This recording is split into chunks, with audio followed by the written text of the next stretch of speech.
Quem puder ler pra gente, fica à vontade.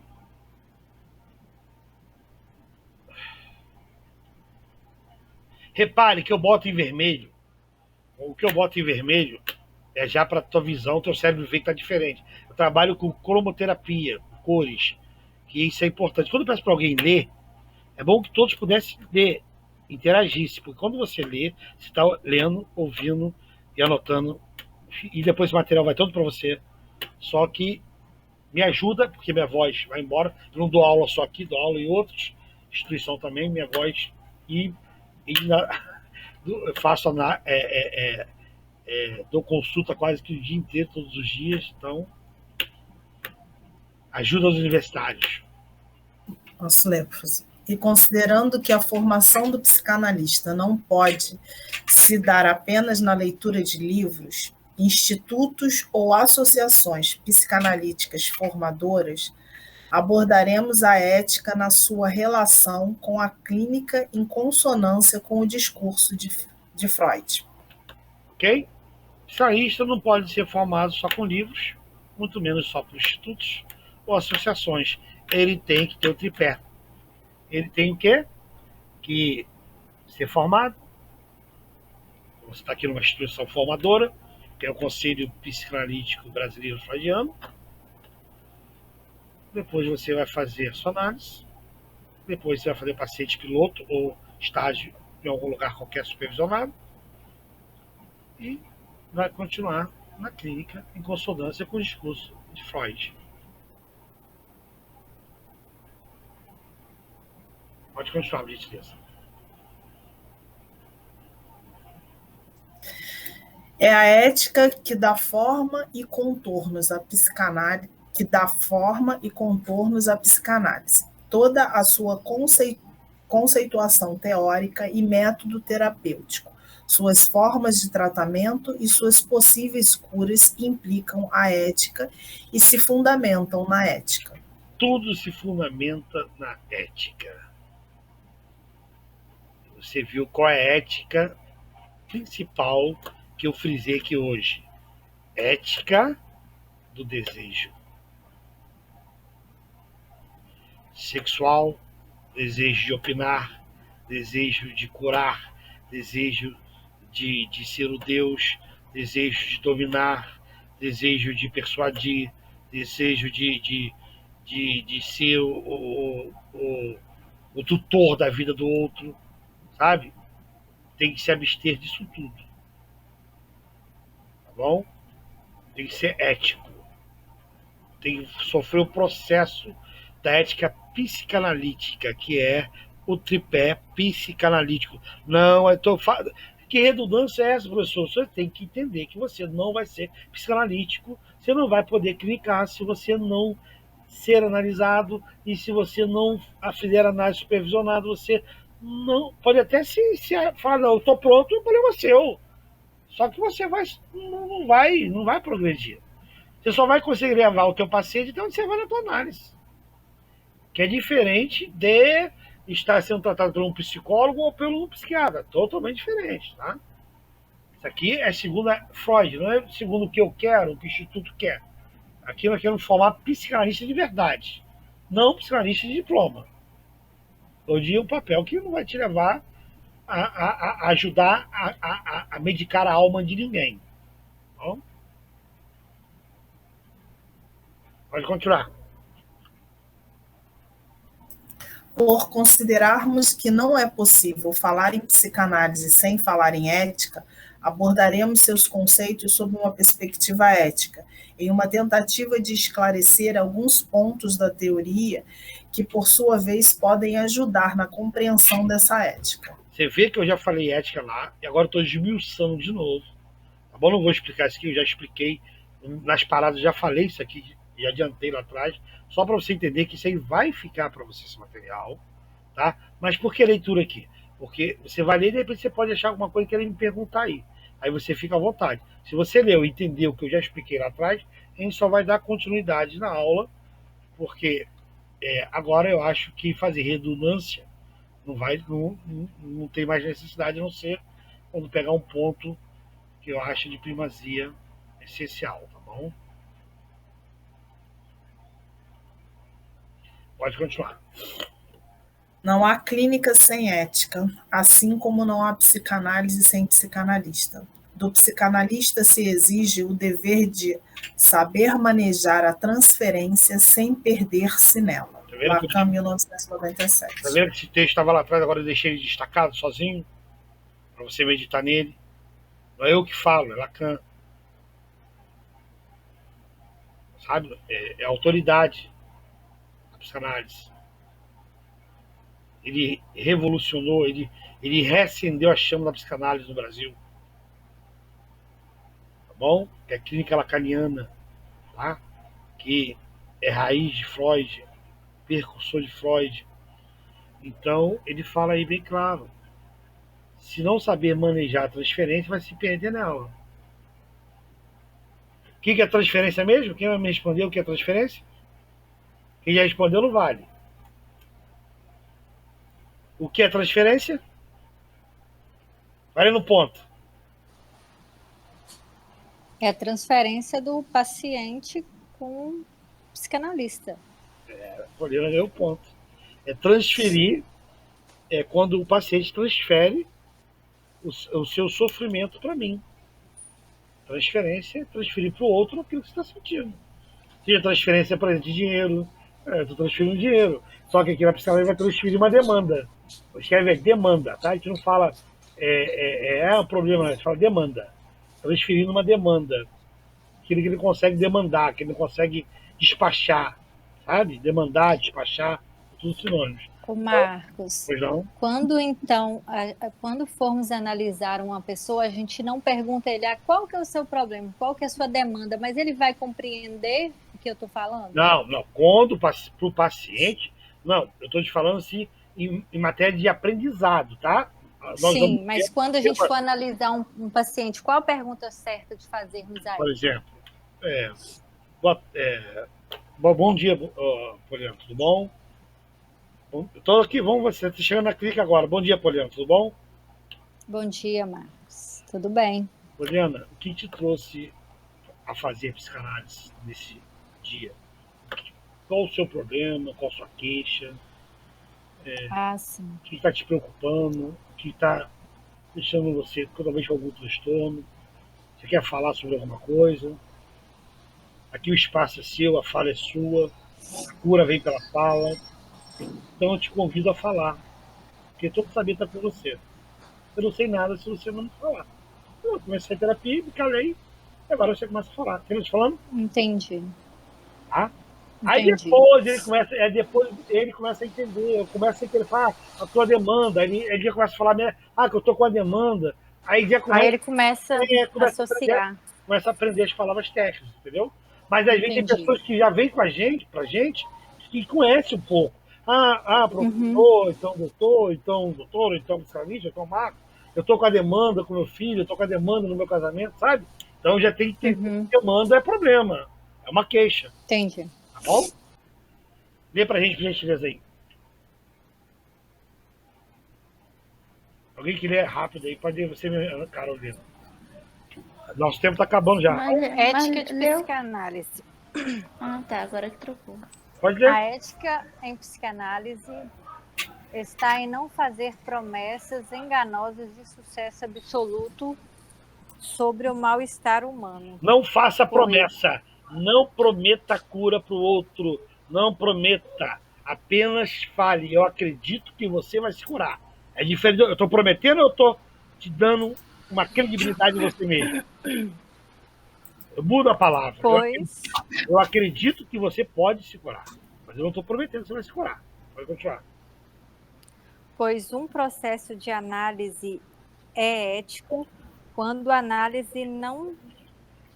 analista não antecipa as respostas ao analisante. Olha o que eu falei, lembra? Lembra que eu falei? Eu tenho resposta para o teu problema, eu tenho a solução, mas eu não posso antecipar. Ética do desejo de falar antes da hora. Fecha a sua boca. Muitas vezes nós perdemos oportunidade por não aprendermos a ficar calado. Segura o desejo da fala, ok? Continua. Não atendendo à sua demanda, e este se torna capaz de e conhecer qual é o seu desejo, qual a origem do seu sofrimento, sintoma e como seu sofrimento está relacionado com suas escolhas de vida. Tá. Bom, como eu faço os slides, às vezes, né, inconscientemente, falta aquele, entre aspas, para me completar o que eu coloquei ali, tá bom? Então, o que acontece? Relacionado às suas escolhas da vida, consciente ou inconsciente, tá? Eu vou botar isso ali. Ou traumas, ou recalques, ou fugiu a palavra. Foge de vocês, foge de mim também. Trauma de infância, tudo que te faz, que te leva a escolhas na vida, tá? Que estão relacionados aos seus sintomas, e você vai descobrindo, isso é você que vai descobrindo conforme vai andando, vai decorrendo as análises. Cada análise você vai se descobrindo, e você vai se entendendo, vai se conhecendo, e vai se curando. Eu não prometo cura, mas você vai se curando. De algumas coisas sim, de outras você vai demorar, ou não vai se curar, tá? Mas a proposta da psicanálise é você chegar à sua própria cura. Através de quê? De você entender as suas decisões, as suas escolhas, porque elas foram feitas, consciente ou inconscientemente, foram feitas porque lá atrás alguém fazia escolha por você, porque você era oprimida, manipulada, foi abusada, várias coisas, ou abusado, e você acabou fazendo escolhas porque, por causa do lado do teu passado, te influenciou nas decisões do presente.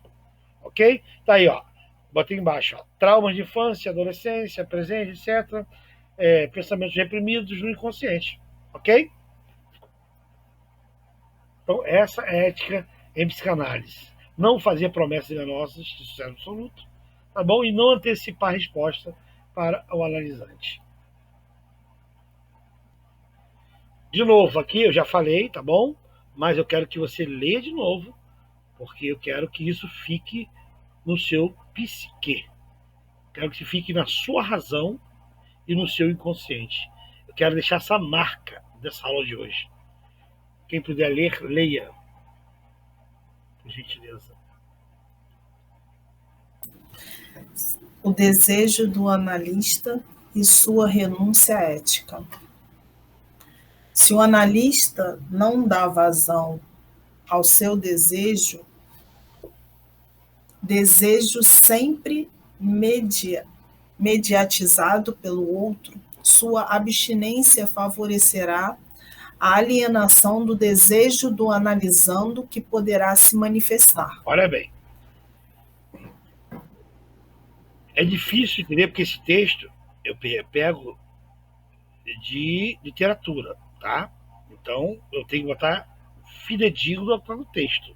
Está no livro.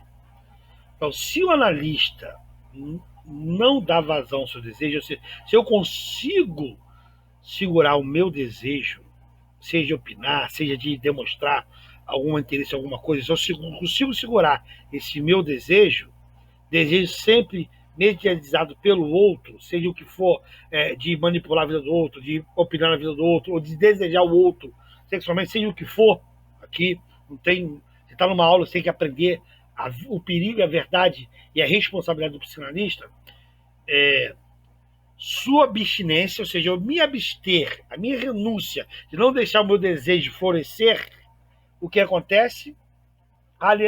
Alienação do desejo do analisando que poderá se manifestar. Então, talvez ia se manifestar o desejo dele, mas como eu já reprimi o meu, pronto, já estabilizou a análise e os dois entenderam, estão ali numa troca de profissionalismo e de receber algo do profissional e o profissional receber informação do paciente para tentar chegar-se a uma solução ao sintoma ou ao problema ou ao transtorno. Entendeu aí? Então, a minha renúncia, posso estabilizar a continuidade da análise. Pode continuar.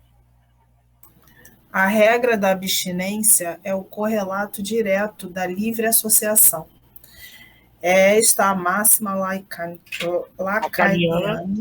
lacaniana acerca da ética da psicanálise. Não ceder quanto ao seu desejo. Tá vendo? Essa máxima de Lacan. Eu usei Freud e Lacan. Não ceda ao seu desejo. Seja ele qual for o teu desejo, compara com o outro na análise. Não ceda. Estou com desejo de falar que ela tem, que ele tem que largar essa mulher. Estou dando exemplo, tá? Mas esse é meu desejo. Sabe qual é o desejo dele? Ele tem que manifestar o desejo dele. Então, esse desejo essa abstinência de desejo, sabe, faz parte até do meu TCC. Abstinência no set analítico e suspensão de juízo. Tá? Aí já digo de faculdade. Então, o que acontece? Isso é muito. Por isso que às vezes, ou quase sempre, sem lisonja a mim mesmo, isso é horrível, só como testemunho, isso me faz ter quase que 100% de sucesso com meus analisando. Eu entender que o meu desejo pouco importa para o analisando. Sabe, ele quer que ele deseje o que ele não consegue desejar. Porque ele não viu que o desejo está na frente dele ou dela. E como eu vou fazer ele ou ela ver? Manejando a análise, sem colocar o meu desejo dentro da análise, que é o desejo de dar logo a resposta, o desejo de resolver logo o problema, e eu te dar um palpite qualquer. Ok? Então, quer ter sucesso na profissão de psicanalista? Controle, renuncie o teu desejo na análise. Quando você estiver como analisador. Quando você estiver como analisando, conte o teu desejo, fale o que você quer. Aí você tem que falar mesmo.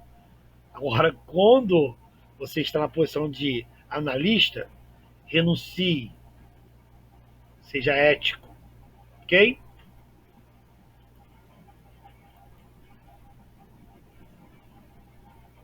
Aqui eu já falei. Aqui, na ética psicanalítica, separei alguns, né, um de Jung e um de Freud, tá? São pensamentos, são palavras-chave que você